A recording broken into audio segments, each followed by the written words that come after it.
welcome back sa ating YouTube channel. This is Gabby's Vlog. Latest vlog kasi today ay patuloy ang ating 70 Star Wars for Music Preparation Plus Prediction Time. But subscribe na to our YouTube channel kung sa mag-place, shares, comments, and views, aabutin ng 500. I-support na natin sa ating social media accounts.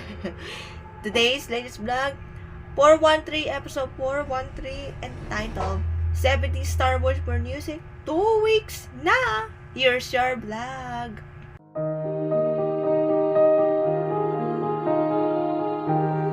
Okay, panoorin natin ang highlights.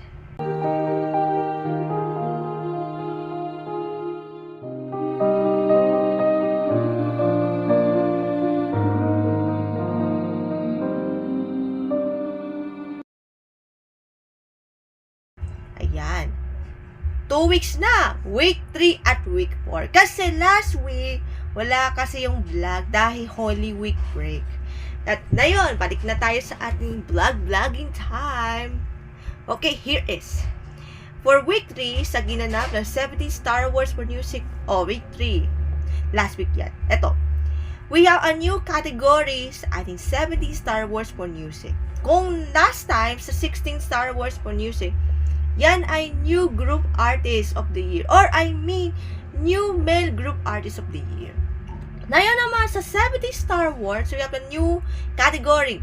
Yan ay new female group artist of the year. Kung saan mga bagong P-pop artist or P-pop group artist.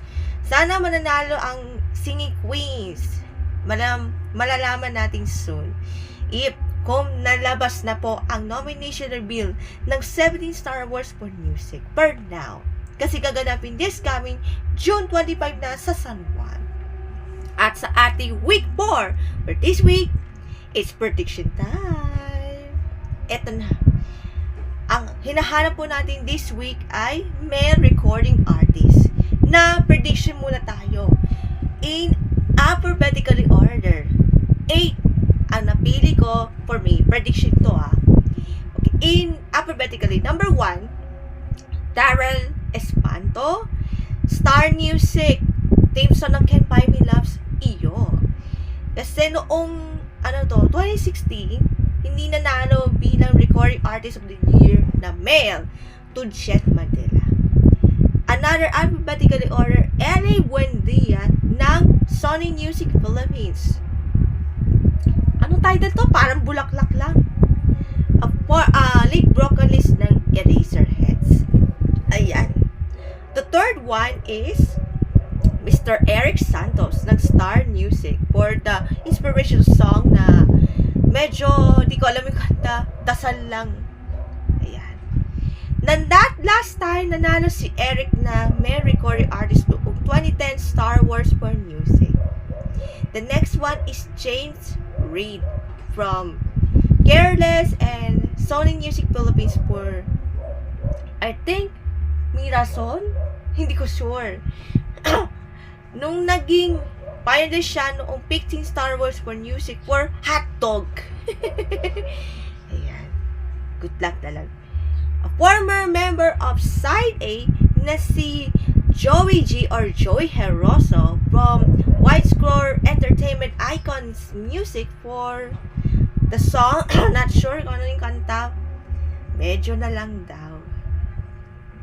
Ito, ang susundan naman from UNG Philippines Incorporated, Idance Records Philippines, na si Juan Carlos for the song, I think is Medyo Ako. Juan Carlos Labajo, Popoy's Kids second runner-up 2014 for, not sure pero pag napasok yan, nako, mananalo yan this year. Just last time, 16 Star Wars, tie with Ogie Alcacid sa kantang na ito ng Ere.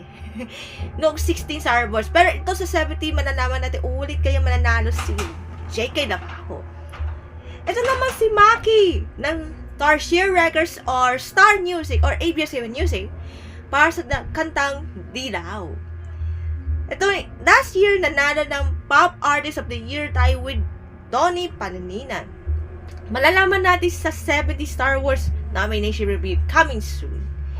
for Maki. Good luck na lang!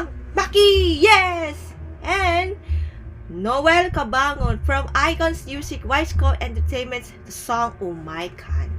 Nanalo siya dati ng Male Acoustic Artist of the Year in the 15 Star Awards for Music. Good luck na lang, pero sa prediction lang yan. Adi kayo mananalo Male Record Artist for prediction lang yan. We'll find out soon if na-release na ng PNPC Star Wars at Star Wars 2026 official social media page soon. For now. And that's it for our latest vlog for today. See ya! Bye! God bless! Mwah.